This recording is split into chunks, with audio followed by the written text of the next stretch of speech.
सखिया सैया हमार मधुबन गईले हे सखिया सैया हमार मधुबन गईले। बहिरे से सासिया मई भीतरे अरज करई बहिरे से सासिया मई भीतरी अरज करई। हे बहुहर बाबू हमारे कुछु कही गईले हे बहुहर बाबू हमारे कुछु कही गईले। ना कुछु कही गईले ना कुछु सुनी गईले ना कुछु कही गईले ना कुछु सुनी गईले। ए सासू मोड़ी बजाव के तोहर कही गईले हे सासू मोड़ी बजाव तोरी कही गईले।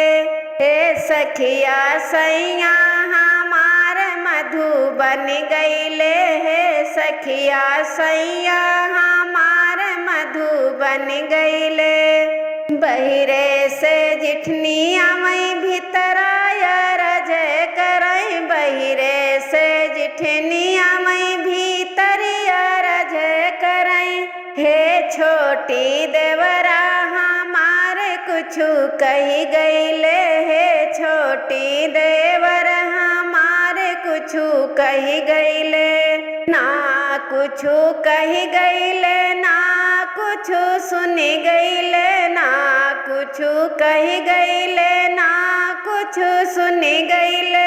हे जेठनी झोटवा ऊँचार के तोहर कही गईले हे जेठनी झुमटा ऊँचार के हमें कही गईले।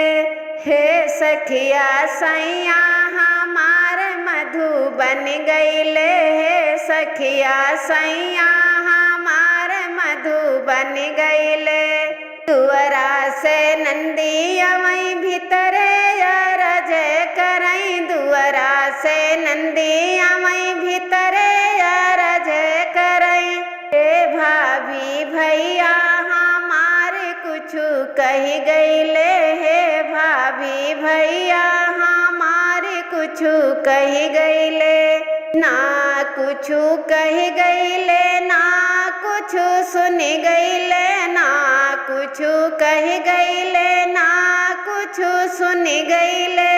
हे ननदी गौना दिए का तोरे कही गईले हे ननदी गौना दिए का तोरे कही गईले।